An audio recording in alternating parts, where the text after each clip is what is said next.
Hello everyone, welcome to ASMR Ghost Stories, where all of my stories are told in either soft spoken or whispered. So if you enjoy the ASMR experience about stories of the paranormal, historic tales, true, perceived, strange, welcome. You have come to the right channel. And before you put on your earphones to get the full ASMR experience, hit that subscribe button. It really does help that algorithm, if you will. Hit that like button so I do know that you are enjoying these types of stories, and the notification bell because I do upload twice a week. Now today we're gonna dive into a brief history of the Salem witch trials. And if you have been to Salem, Massachusetts, and gone on one of the tours that they have, and I know that they have many, comment below, what did you think? I find it quite fascinating. So let's go ahead and dive right in to the brief history of the Salem witch trials. One town's strange journey from paranoia to pardon. The Salem witch trials occurred in colonial Massachusetts between early 1692 and mid 1693. More than 200 people were accused of practicing witchcraft, the devil's magic, and 20 were executed. In 1711, colonial authorities pardoned some of the accused and compensated their families. But it was only in July 2022. Just to let you know, my dog is in the background and he can be a little restless. So if you hear him, just know that he's enjoying these stories as well. So in 1711, colonial authorities pardoned some of the accused and compensated their families, but it was only in July 2022 that Elizabeth Johnson Jr., the last convicted Salem witch, whose name had yet to be cleared, was officially exonerated. Since the 17th century, the story of the trials has become synonymous with paranoia and injustice, fueled by xenophobia, religious extremism, and long-brewing social tensions. The witch hunt continues to beguile the popular imagination more than 300 years later. Tensions in Salem. In the medieval and early modern eras, many religions, including Christianity, taught that the devil could give people known as witches the power to harm others in return for their loyalty. A witchcraft craze rippled through through Europe from the 1300s to the end of the 1600s. Tens of thousands of supposed witches, mostly women, were executed.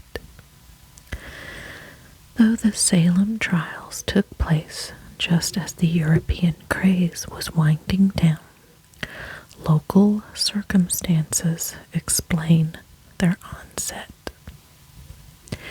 In 1689, English monarchs William and Mary started a war with France in the American colonies.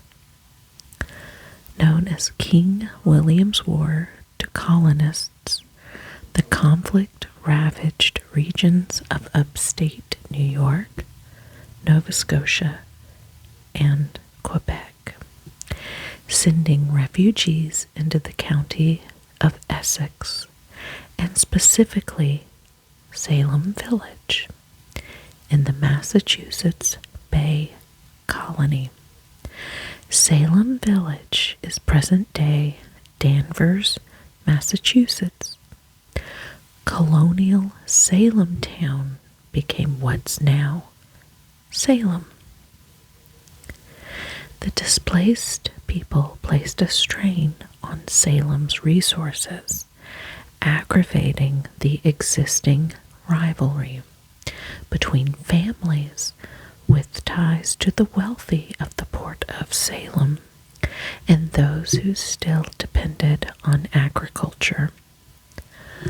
Controversy also brewed over the Reverend Samuel Parris, who became Salem Village's first ordained minister in 1689 and quickly gained a reputation for his rigid ways and greedy nature. The Puritan villagers believed all the quarreling was the work of the devil.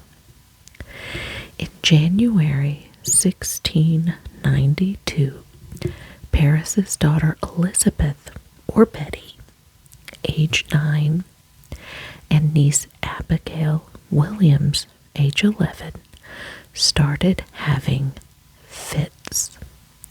They screamed, threw things, uttered peculiar sounds, and contorted themselves into strange positions. A local doctor blamed the supernatural. Another girl, 12-year-old Ann Putnam Jr., experienced similar episodes. On February 29th, under pressure from magistrates Jonathan Corwin and John Hawthorne, colonial officials who tried local cases, the girls blamed 3 women for afflicting them. Tituba, a Caribbean woman enslaved by the Parris family, Sarah Good, a homeless beggar, and Sarah Osborne, an elderly, impoverished woman. The witch hunt begins. All 3 women were brought before the local magistrates and interrogated for several days, starting on March 1st, 1692. Osborne claimed innocence, as did Good, but Tituba confessed, quote, "The devil came to me and bid me serve him," end quote. She described elaborate images of black dogs, red cats, yellow birds, and a tall man with white hair who wanted her to sign his book. She admitted that she signed the book and claimed there were several other witches looking to destroy the Puritans. With the seeds of paranoia planted, a stream of accusations followed over the next few months. charges against Martha Corey, a local member of the church in Salem Village, greatly concerned the community. If she could be a witch, then anyone could. Magistrates even questioned Good's 4-year-old daughter, Dorothy, whose timid answers were construed as a confession. The questioning got more serious in April when the colony's deputy governor, Thomas Danforth, and his assistants attended the hearings. Dozens of people from Salem and other Massachusetts villages were brought in for questioning. On May 27, 1692, Governor William Phips ordered the establishment of a special court of oyer to hear and terminer to decide for Suffolk, Essex, and Middlesex counties. The first accused witch brought in front of the special court was Bridget Bishop, an older woman known for her gossipy habits and promiscuity. When asked if she committed witchcraft, Bishop responded, quote, I am as innocent as the child unborn, end quote. The defense must not have been convincing because she was found guilty, and on June 10th became the first person hanged on what was later called Gallows Hill.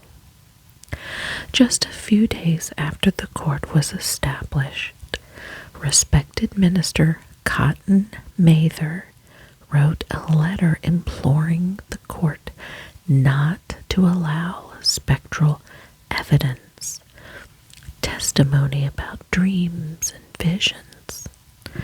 The court largely ignored his request, sentencing the hangings of 5 people in July, 5 more in August, and 8 in September.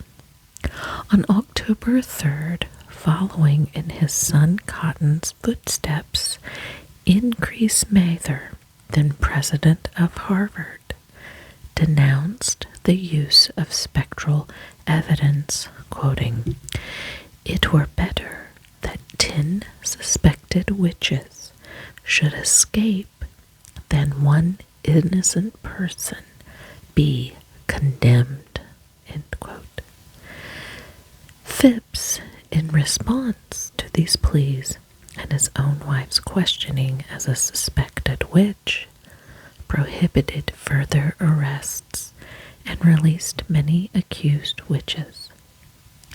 He dissolved the Court of Oyer and Terminer on October 29th, replacing it with a superior court of judicature, which disallowed spectral evidence and condemned just 3 out of 56 defendants.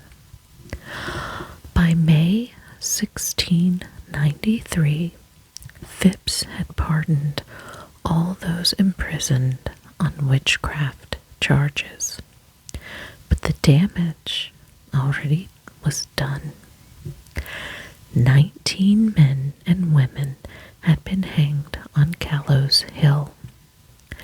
Giles Corey, Martha's 71-year-old husband, was pressed to death in September 1692 with heavy stones after refusing to submit himself to a trial.